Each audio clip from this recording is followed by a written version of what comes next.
Friends, I, S.P. Singh, retired DGM Punjab National Bank, a bank executive trainer, and a motivational speaker, welcome you all back to my YouTube channel.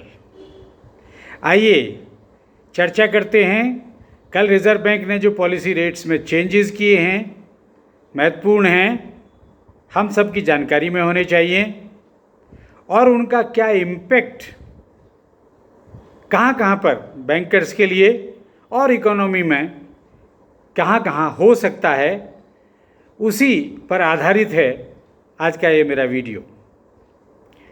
सबसे महत्वपूर्ण policy rate होता है हमारा repo rate at which RBI lends to commercial banks. इस repo rate आज बिल्कुल reference rate है, इसी पर आधारित हैं हमारे लेंडिंग रेट्स और इसको और भी कई जगह प्रयोग में लाया जाता है। तो रेपो रेट में कल 0.50% और 50 BPS की वृद्धि कर दी गई है और इसे बढ़ाकर कर दिया गया 4.90%। और इसके साथ अलाइन करते हुए स्टैंडिंग डिपॉजिट फैसिलिटी रेट अब हो गया 4.65%, मार्जिनल स्टैंडिंग फैसिलिटी रेट हो गया 5.15% और बैंक रेट हो गया 5.15%।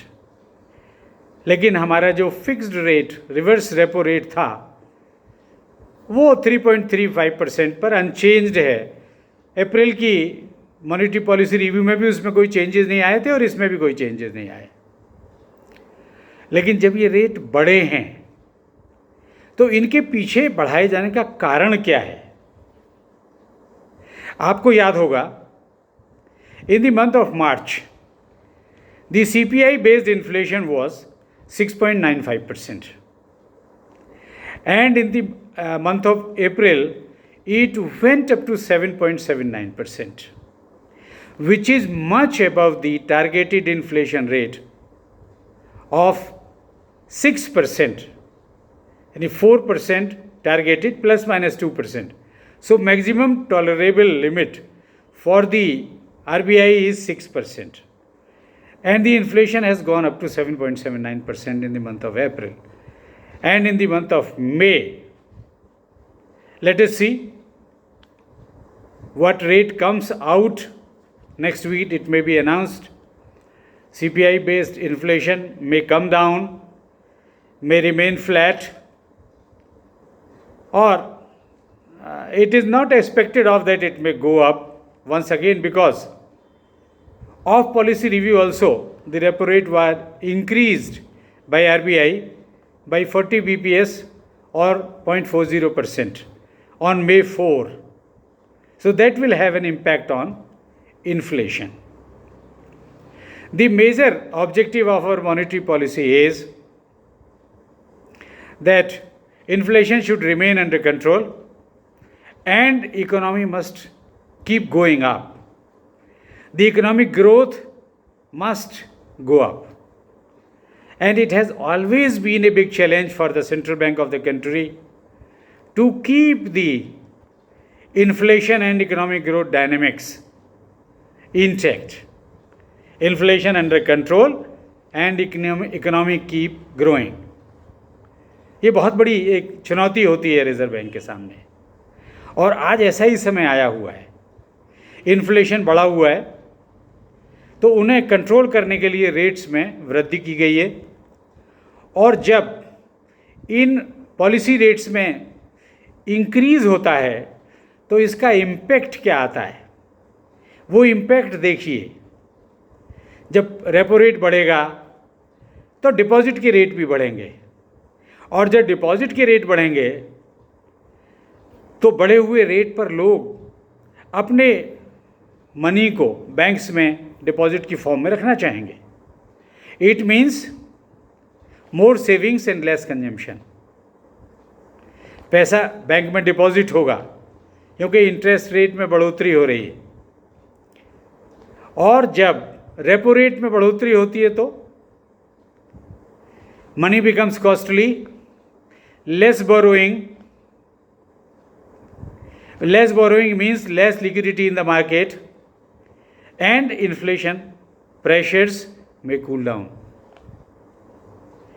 और इसके अतिरिक्त लेंडिंग रेट पर क्या इम्पैक्ट आएगा?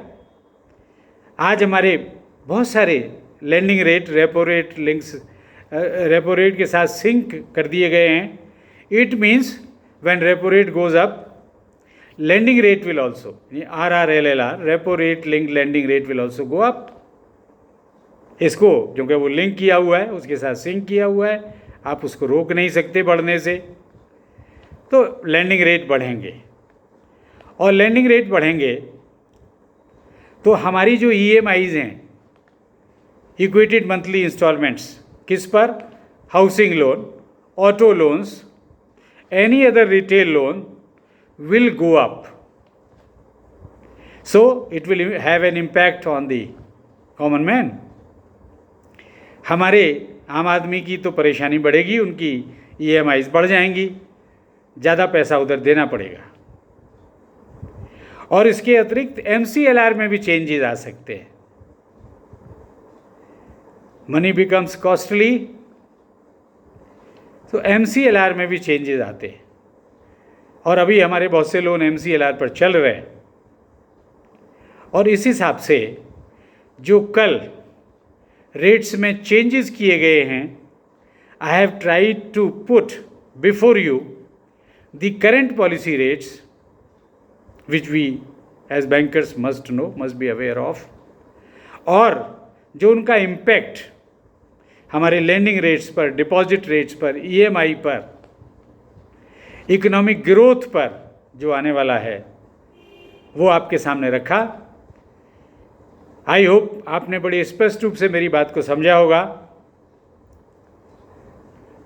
तो अंत में मेरी आपसे वही अपील, मेरे चैनल को सब्सक्राइब ज़रूर करें, मेरे वीडियोज़ को लाइक और शेयर करें, और अपने सुझाव और ब्यूटीफुल कमेंट्स के माध्यम से मुझे अपने कमेंट बॉक्स में मुझे कमेंट्स ज़रूर भेजें. आपका बहुत बहुत धन्यवाद.